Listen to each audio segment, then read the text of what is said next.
Hey everyone, welcome to this new video. It's the end of 2019 and you know that people like me, we like to look at the next year always, and as you know, my field of expertise is customer experience, so I'm very happy to share this video with you. I have 6 trends that you see popping up everywhere that I think will influence the future of customer experience, and I would like to invite you to watch all 6 of them. Enjoy this video, my friends. The first trend that I think will influence customer experience is the autonomous everywhere. If you look at the evolution of voice assistants, you already see how they are moving into a more autonomous phase. For instance, if you look at healthcare, Apple Watches, the new generation of Apple Watches is monitoring your heart rhythm more and more, so they can proactively tell you that something is wrong. Alexa can hear while you're sleeping, how well you're sleeping and what the influence is on your general health. So you feel how healthcare is becoming autonomous. You see the same thing with purchasing. I'm fascinated by a company called Boxed. It's a US based company, and what they do is they look for the patterns in your consuming behavior in your house. So they see how fast you're eating your cheese or your cereal, and they look at patterns. And the crazy thing is, all of us have consumption patterns in your house. And what they do is they learn those patterns, and then every week they send you a box with all the stuff that they know that you need. So it's like the automation of your day-to-day purchases. Look at mobility. In China, a couple of weeks ago, Didi, the Uber of China, they announced that they're gonna start with their level 4 autonomous driving taxi service in Shanghai in the next few months. Look at the world of security, where you see how face recognition is more and more used to figure out who is allowed to be in a certain place or is not allowed to be in a certain place. If you look at companies in China, they use face recognition instead of a badge to let people into the place. And in China we have face payments now instead of QR payments. So I can go on like this forever, but what you see is that we're entering an era of full automation in different aspects of society that will automate the customer experience, and that even at a certain point will make the interface invisible. The second evolution is the end of customer journeys and the beginning of life journeys. In the past decade, when we talked about customer experience, it was about building the customer journey. Today it's going to be more about life journeys, understanding how you can become a partner in life of your customer. And you see this in new mission statements from some of the biggest companies. If you look at Booking.com, in the past their mission was to make sure that they are the easiest party in the world to give you an accommodation for any circumstance, for any budget. It was purely transactional driven. Today the mission statement of Booking is to make sure you can travel the world in the easiest way possible, which is more about how can we support people, their dreams in traveling. I see the same with Google. The mission statement of Google was always organizing the information of the world. Today the mission statement of Google is how can we make the daily life of people as easy as possible, becoming a partner in life of people. Look at the investment also that Google made in Fitbit, which allows them to move into the healthcare space. And a company like John Hancock, which is a life insurance company in the US, they offer the new Apple Watch to their customers for $25 US. And then you can do a monthly payment until you completely paid for the watch, unless you do your workout every single day. If you do your 10,000 steps every single day, in that month, you don't have to pay them for the watch. So you're becoming like a partner in life of the healthcare of your customer, and it's also a win for you as an organization because people become healthier, which is interesting for a life insurance company.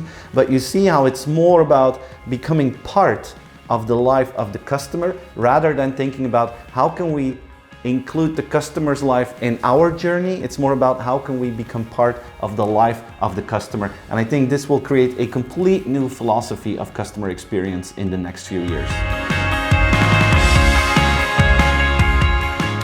Branding will become more important than in the next decade. I think if you look at what marketing has been doing in the last decade, it was a focus on activation, on short-term sales. I think in the next decade, it's going to be about the power of true brands. And the reason is that we have a state of urgency in terms of branding. If you look at what some of the big platforms in the world are doing, they're trying to get in between companies and their customers. That's, for instance, what Alexa is doing. That's what Alibaba is doing. They're getting in between companies and their customers. Which means that you have an AI filter that will define which products will be exposed to consumers and which products will be blocked by the AI filter.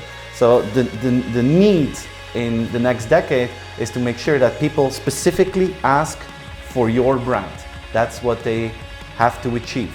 And we haven't been focusing on that in the last few years, but today this is an urgency. And it's also about brands taking a stand, daring to speak out what they want and taking their customers on a journey. I had the pleasure this year to present together with Jamie Oliver on a big event in Europe. And he presented a case study where he works together with Tesco, one of the largest retailers in the UK. And together they're trying to make sure that people in the UK eat healthier. And they're doing that by creating content. Jamie is making content, but also, if you want to buy ketchup, they're going to put a healthier alternative next to it. And their ambition is that the healthiest option should also and always be the cheapest version. So the brand helps people to have a better life. What I just mentioned, a partner in life, but they're also taking a stand that people should be eating healthier. And they're doing that because they hope that because of that, their brand power will increase and they will bypass the AI filter. Fourth evolution is that we have a need for companies to make bolder decisions. Today we live in an age of distrust. We don't trust companies. We don't trust content. There's so many fake news out there, and companies like Facebook are not showing any intention to solve that issue. We have distrust in governments. If you look at what's happening in Hong Kong and in South America, you feel the distrust towards governments. So we live in the age of distrust. And people, consumers, customers, they want someone that they can trust and that they can follow and that they can rely on those organizations. And there's only one way, in my opinion, to do that. It's about taking bold decisions and doing the right thing. I really enjoyed the fact that Jack Dorsey, the founder of Twitter, said that he will no longer allow politicians to pay for advertisement on Twitter. They have to earn their attention. If you look at Mark Zuckerberg, he refuses to do that, even though the revenues of political ads are only like 0.5% of the total Facebook revenues. He still doesn't want to solve the problem, so we still don't trust Facebook. Whereas if people take bold decisions, the customer will follow. If you're talking about healthcare, if you're talking about sustainability, the question is how bold will your decision be to be sure that people trust that you actually want to do the right thing as an organization. And we will have a need for that more than ever for organizations that are a beacon of trust, that become trusted gatekeepers, that help you to find healthy food, to help you to find the right companies to work with, to make sure that those companies work in a sustainable way. We're going to need those trusted gatekeepers, and we will trust them because of bold decisions and because they will do that consistently over and over and over again. I think we're going to see the rise of chief ethical officers. I found one chief ethical officer until now. It's a lady that works for Salesforce, and she is the chief ethical officer for Salesforce. This is a new trend. And the reason is that AI will probably be some sort of a temptation island for marketing and business people. And marketing and business people are really nice people, but if you put them in an environment where you give them the power to manipulate the consumer or to optimize their profits in favor of them, there's a chance that some of them will do that. We've seen some dramas. We have made machines that lie. I mean, if you look back to the Volkswagen drama of a few years ago, that's actually a bunch of people that programmed a machine to lie. And that's only the beginning. So imagine the possibilities years from now. So if we want to make sure that Temptation Island goes away and that it's just going to be a normal environment where marketing people do the right thing for consumers, I think we will need an ethical compass in companies. Without an ethical compass, you will move further and further away from what is doing the right thing for a consumer. So I think, 10 years ago we said we're going to see the rise of the chief digital officer. Today, the chief digital officer should be part of an entire, organizational structure. Now, I think in the next 10 years, we're going to see the rise of the chief ethical officer to make sure that Temptation Island won't be too tempting for marketing people. The fifth evolution that will influence customer experience is what I call the end of trade-off. Today we live in a world of trade-offs. As a consumer, every single day you have to choose between privacy and convenience. You will have to choose between doing well for yourself versus doing good for the planet.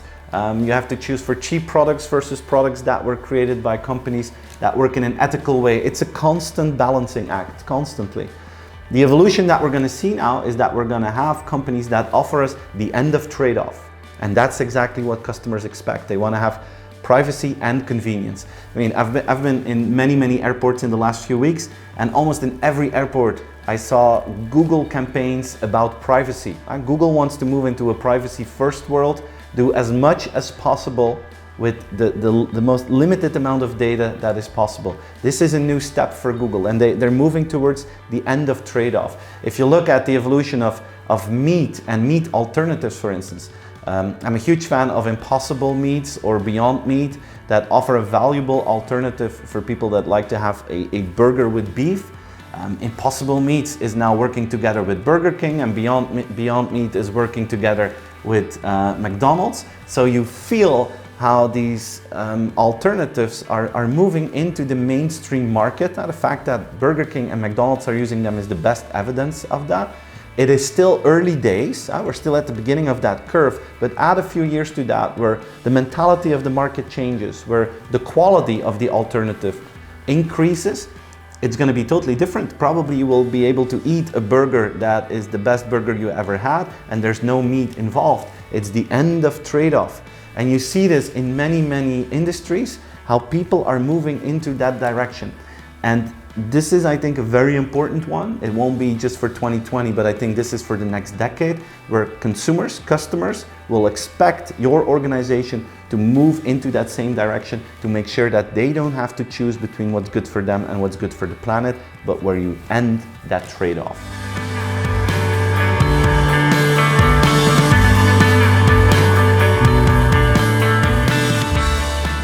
So, my friends, these were the 6 trends that I think will influence customer experience in the next few years.